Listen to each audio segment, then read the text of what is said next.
This is Resonance 104.4 FM. Flipping marvellous. How you doing? I'm Nick Hennegan, and it's time for another slice of Literary London, where we talk about things kind of literary and Londonish.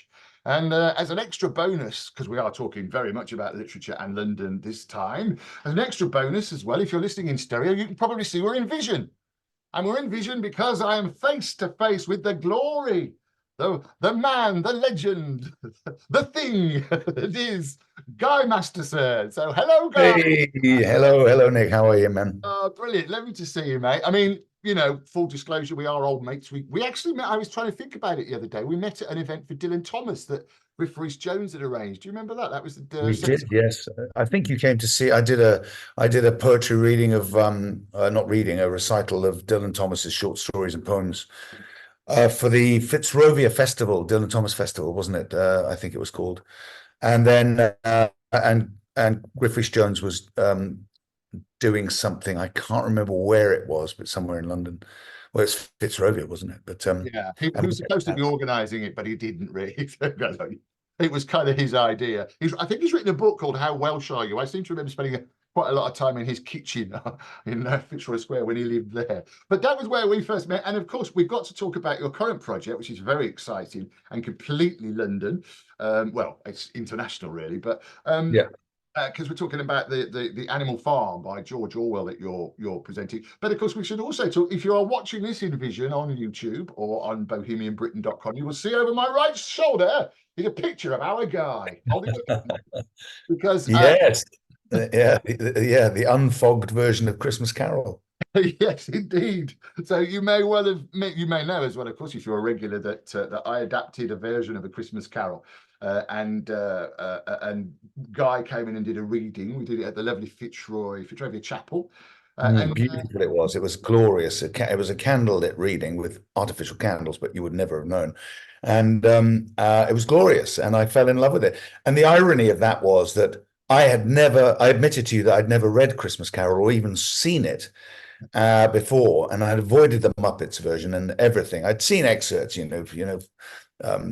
the Alistair Sim version and things like that, but I don't know why, but I just avoided it. And I think a dear friend of mine said that, having studied it, said that he didn't like it because it was twee and parochial and all of that kind of thing. And so I kind of ignored it. And then you invited me to do that reading. I think someone wasn't able to do the reading for you, and you asked me if I would do it. And what an opportunity to read it and enjoy it. And I fell in love with it that night. And I said to you, I think this would make a great solo play. Would you let me have a go? And I certainly did, and you certainly did.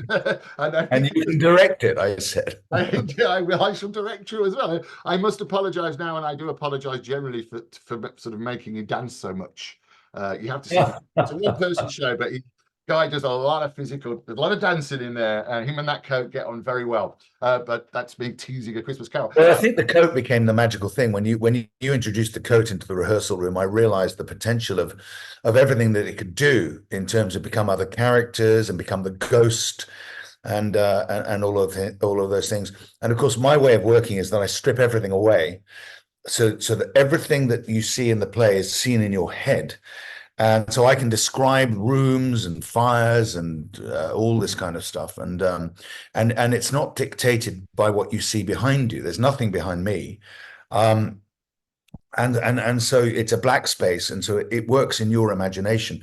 And the less there is on stage, the less your own imagination is interfered with. So I call it, or it was actually written by, I think, an Indian art critique in 1996, that I form a contract of imagination with the audience, which is a lovely thing to sort of interpret the way of working. So I strip everything I do down to the barest minimum, and anything that's on the stage has great meaning and needs to have more meaning. So whenever I use it, it has a real resonance. So in Under Milk Wood, for example, it's the pajamas that I wear and the dark glasses for Captain Cat, and a chair, and a particular wooden chair. It's a Welsh wooden chair that was in my grandmother's kitchen. And in Animal Farm, it's a hay bale And as a costume, it's a boiler suit, which in fact you can see behind you that Yes, way. yes, indeed. That's right. Yes. That's the boiler suit. Um, and a bowler hat and a whip. And in A Christmas Carol, it is the coat and the chair, and that's it. Yeah, and it works very well. I mean, and you would have seen that coat if you saw him with the fifth line of England at Stratford upon Avon. You're going to see Not anymore, mate. You'll have to fight me to get that coat back. yeah, you ironed it though. That's the difference. I think it's been washed since you had it. But yes, that's recycling sets. That makes it mine. Oh, right, you washed it. Yeah, I guess there is that. Yeah. Yes, 1992. I'd like to thank the next directory for that. No, we're not sponsored by them at all. But yes, it was very good. I bought it as a fashion accessory, and of course, it's not really ever done that. But it's travelled the world. It's travelled more than I have. It has indeed, and it's been called shabby so many times, but it's not shabby. Oh, certainly not. Not since you washed it and ironed it. Anyway, we must talk about Guy Masterson as a kind of a product, if you don't mind me using that term, and how you came to be doing this. Because in a sense, you've made a fantastic living, a career out of presenting one-person shows. And I mean, we're going to talk a bit about the writing as well, because we get a lot of writers listen to Yeah. obviously, and because you've written as well, and of course directed, perhaps most notably recently, Ian's production of a script of A Shark is Broken, which ran both at Edinburgh, or started at Edinburgh, and then went to the West End and then to Broadway. Yeah. How do you find as an artist? I mean, what I say, we are going to talk about Animal Farm because that's the current show. That's what you're about to do in a few hours' time. We'll talk about Animal Farm specifically, but how does the whole mix of being generally a creative fit with you, and how did it all start? I mean, I kind of do know this a little bit, but I think we were talking about it over whiskey at 5 o'clock one night in a theatre in the Midlands. So just tell us how you kind of how this career, and it certainly is a career, albeit varied, got going. Well, I think it started because it's a needs must moment. I was a professional actor in Hollywood for about 4 years, and then I was advised by my then agent to return to England. I was and I didn't and join the RSC. That was his instruction. Join the RSC or the National, and you'll come back out here in 10 years, and you'll be a big star. And so I thought, oh well, okay, I'll see if I can do that. But I had no classical training, so I didn't know whether that could be possible. So I auditioned on a whim for Lambda and was offered a place. It was a 1 year diploma course, postgraduate. So I sold everything I had in America and went back and did that course and did my classical training. And that course is so intense. It's effectively the 3 year course squeezed into one. So there's a lot of work going on for 1 year. And but all the training, the necessary classical training is in there. And having been a professional, it wasn't like I was learning to act or do anything like that. It was more about honing your skills and really sort of how to apply them. But then, of course, I came out of Lambda and I was completely unknown. Nobody cared what I'd done in America at the time. And so I had to do something. And I remembered somewhere in the back of my mind, someone said, if you're ever out of work, do a one-person play. And that was the kind of new vogue for out-of-work actors. And, I had been, I wouldn't say an entrepreneur per se, but certainly someone who wouldn't take lying down. So I found a one-person play by Peter Flannery, who wrote Singer and Our Friends in the North.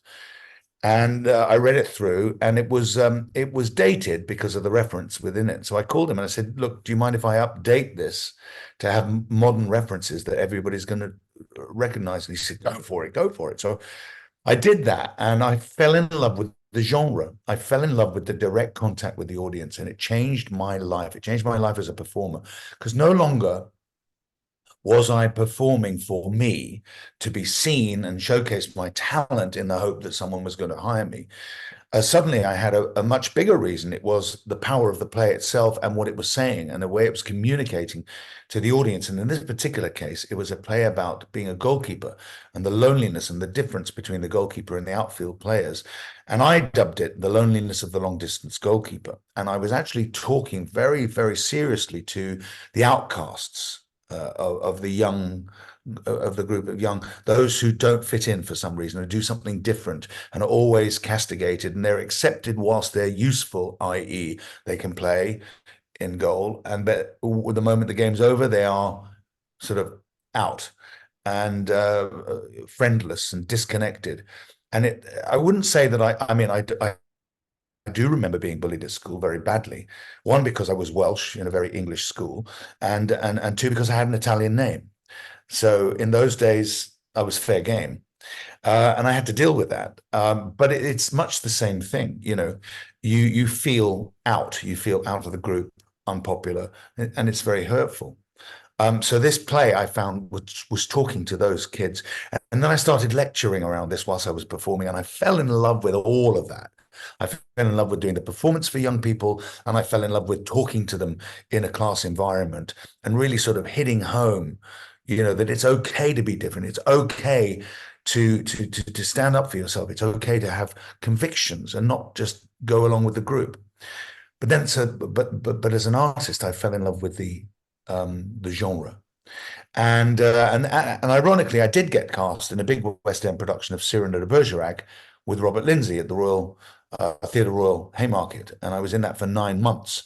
And I have to say, it was both the most wonderful experience of my life up to date, because it was a big West End show.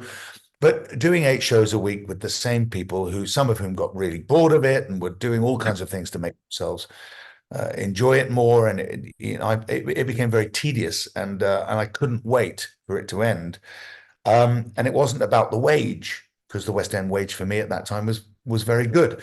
It wasn't about the wage. It was about what I was doing on stage and what was the meaning of my job, my life. And so I resolved then to do something which meant a lot to me, which was attempt Under Milk Wood as a solo performance. And I'd fallen in love with Under Milk Wood because my famous uncle, who I know you're going to talk about in a second, was Richard Burton, and he'd introduced me to it because he loved it. And I was so taken by his passion for this writer that I fell in love with it. So I thought, and of course we studied it a little bit at Lambda. We did a fundraiser,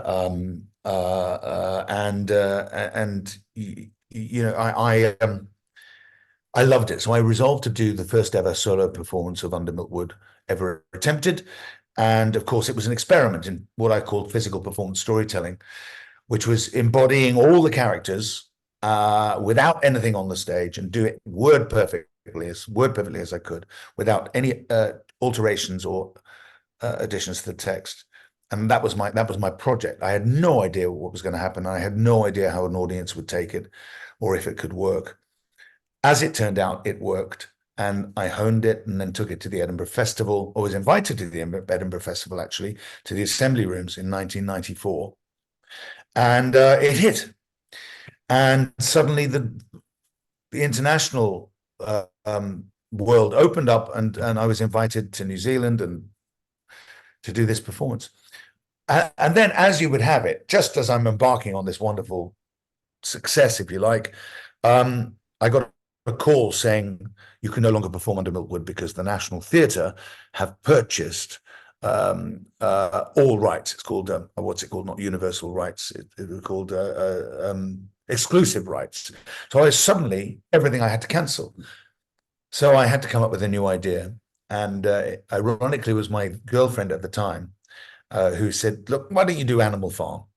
And I went, that is a really good idea. Hadn't entered my head since I'd studied it when I was 14, but then I thought, oh God, got the book, 90 pages long, read it in a couple of hours, thought, yes, I can adapt this in the same style as Under Milk Wood with the central narrator and play the same thing with branching off into the different characters. All I have to do is animate the characters.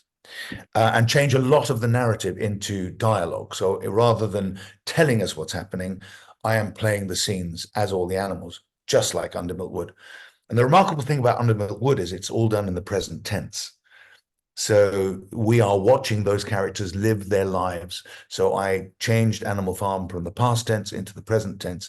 And now we watch those animals go through those experiences. So it becomes a very animated, live piece of theatre. It's still a storytelling, but you go from the narrator who sets the scene into the scene, you experience the emotion of the scene, and then you move through the story. And of course, at the end of it, you're as devastated as the animals are. So anyway, Animal Farm was the second piece of classic British literature that I had in the repertoire, and I was able to, expand my horizons, go around the world with that, and I did it 1,000 times, and then of course I got very tired, physically tired, because it's very, very physical. It's 2 hours of intense physical theatre, and I decided to offer it to a younger person to do. I was, I think, 41 by the time I stopped performing it, and gave it to a young actress called Lizzie Wirt, and she did a brilliant job taking it around schools, and she had a different connection with the audience, the younger audience, because she was much, much younger than I was, and very physical, and trained ballet dancer, and it added a whole new dimension to it. Yeah, And a few years later, we passed. Yeah, Sorry? I can imagine doing. I mean, actually, I've performed a couple of. I'm not an actor, but I've done a couple of one-man shows, one-person shows myself, and then actually used all, as you know very well, because you helped us produce them in Edinburgh, Edward Fifth Line of England, and Hamlet, Yes. which is up there somewhere, and Yeah. Paris. But there is a remarkable connection with an audience as a solo performer, which perhaps you don't get as an ensemble member. I'm talking to Guy Masterson. I'm Nick Hennegan. This is Resonance 104.4 FM. As I say, flipping marvellous. London's art station, it's literally London. We're also, don't forget, on bohemianbritain.com. And if you're listening to this and want to see how beautiful both Guy and I then have a look at bohemianbritain.com. Or of course, you can go on YouTube. We're going on YouTube. We're everywhere. Oh, all over the place. Not quite as all over the place as Guy Masterson has been for these last 12 months or so. So you're actually, as we speak, a lot of people I know will listen to this over the years sometimes. But currently, as we stand at the end of January 2024, you're performing at the lovely Wiltons Music Hall. Just tell us a bit about that. You've got the overalls behind you as well, and it's. Oh yes. No. Yeah. No. Where is it? That's it. Yeah. Yes, I'm performing Animal Farm here at the stunning Wiltons Music Hall. It's an old music hall, isn't it? I mean, it is. It is. In fact, it's the oldest working music hall in the world.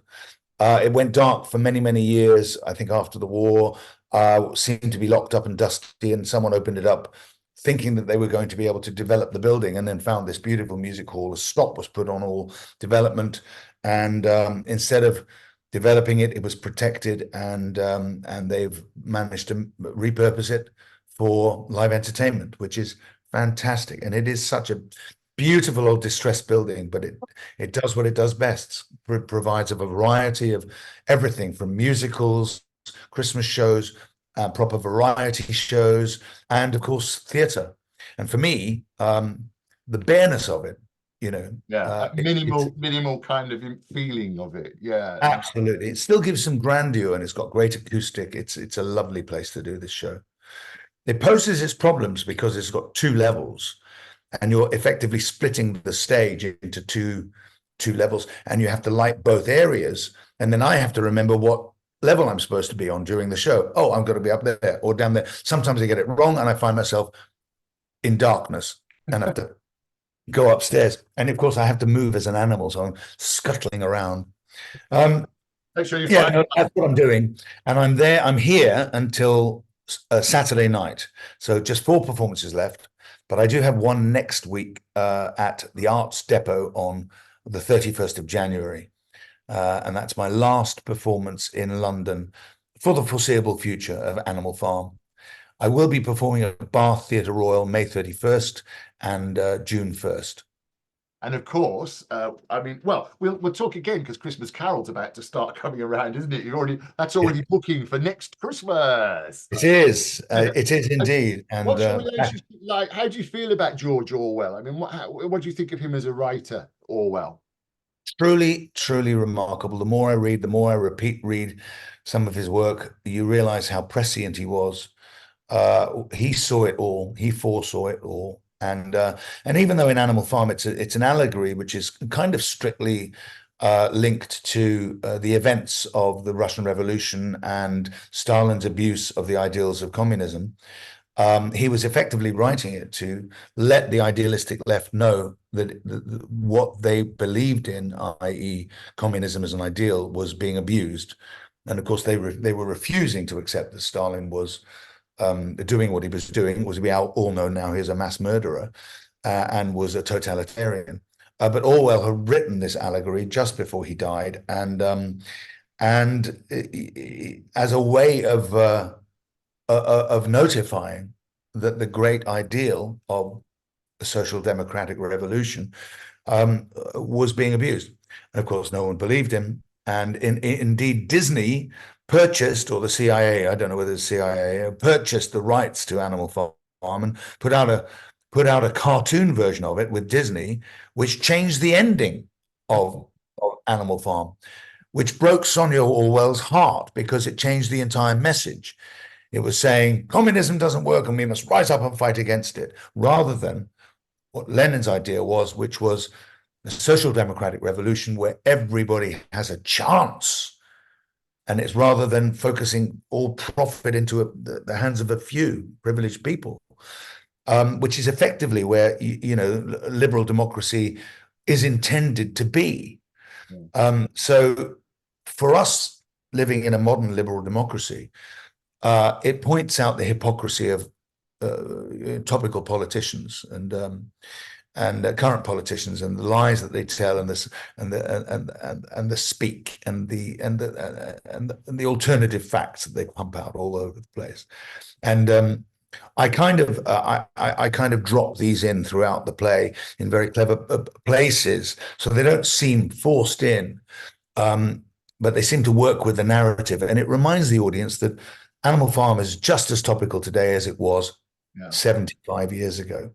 It's very interesting that, everyone talks about the pen being mightier by the sword, but talking about Christmas Carol as well. I mean, absolutely, arguably changed society. Charles Dickens did through his writing. Yeah.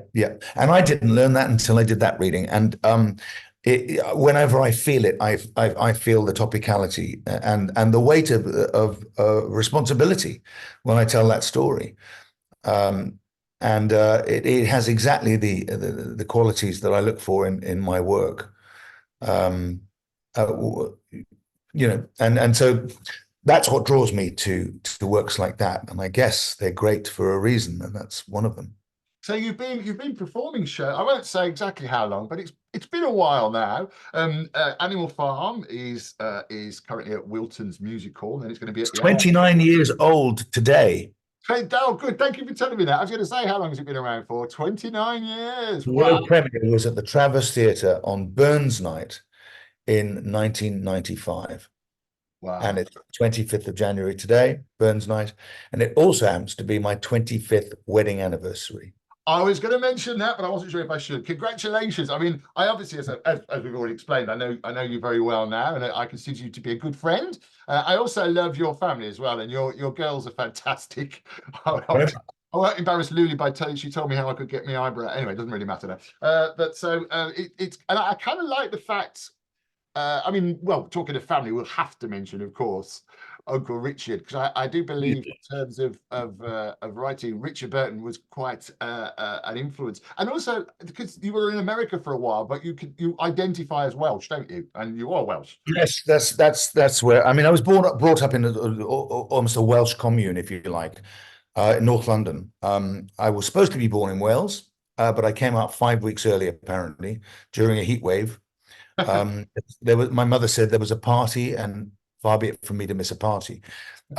So I was born in Hampstead, England, and then spent the first 3 years of my life mainly in Wales. Was my father was trying to rebuild a house for us, and then came down to London. And I think, he was an Italian American. My mother was Welsh. My grandparents lived in the house. My aunt was Welsh. She lived in, and there was a lot of Welsh being spoken. And, so I consider myself Welsh. Yeah. I mean, I'm from Birmingham originally, and Wales was our coastline, basically, in Birmingham. And Yeah. we used to go there every single year for holidays of children, and Grandad had caravans in there. And it's a glorious place. And I mean, I still do spend quite a lot of time in Wales. It's a glorious place. And what was the Richard Burton connection? Well, he was my grandmother's second youngest brother, and when their mother died, my grandmother was just married, and I think not quite pregnant. Yeah, maybe pregnant with my mother. She took Richard as a 2-year-old into her family and brought him up. And Graham, the baby, was brought up by the older brother Tom.